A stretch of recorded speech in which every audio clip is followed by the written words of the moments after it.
বরবাদ ছবিটা নিঃসন্দেহে একটা ভালো ছবি বানিয়েছে। আমি দুই একটা সিনের কথা বলছি, এই সিনগুলো আমার কাছে একটু খারাপ লাগছে। ছবি সবসময় ডিরেক্টরের উপরেই চলে। একটা প্রডিউসার অনেক কষ্টের বিনিময়ে একটা ছবি বানায়। এই ছবিতে যদি তার চালান ফেরত না পায়, প্রফিট যদি না আসে, তাহলে ইন্ডাস্ট্রি ধ্বংস হয়ে যাবে। আসসালামু আলাইকুম।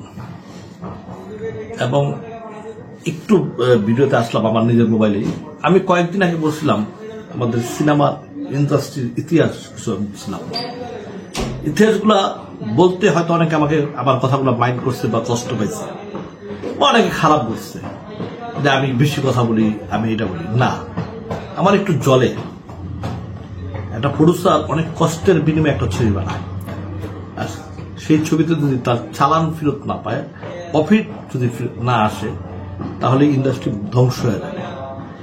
এই যে আমি এখন ওনার ভিডিওটা আমি দেখলাম, ৭১ চ্যানেল সাক্ষাৎকারটা দিচ্ছে,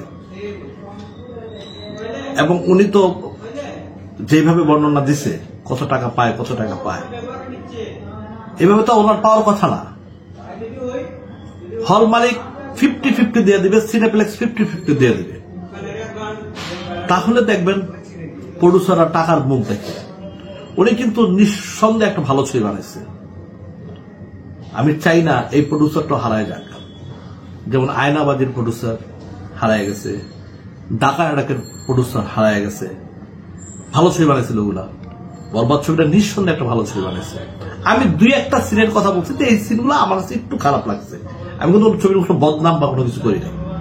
যেগুলা না হলেও হয়তো বা একটু কমায় দিলেও হইতো। আজকে দেখেন আমার কথাটাই আজকে প্রডিউসার, আমি ৪-৫ দিন আগে বলছি, উনি ৪-৫ দিন পরে বলছি।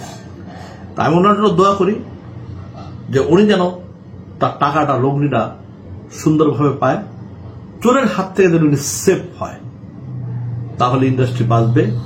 আর এটার একটা সমাধান দরকার। শুনেন, ছবি সবসময় ডিরেক্টরের উপরেই চলে, প্রডিউসারের উপরেই চলে। হয়তো এটা আপনার আমার মাইন্ড করতে হবে, কিন্তু এটাই চরম সত্য কথা। লস করলে প্রডিউসারই করে, কষ্ট পাইলে ডিরেক্টরই পায়। Thank you. আসসালামু আলাইকুম।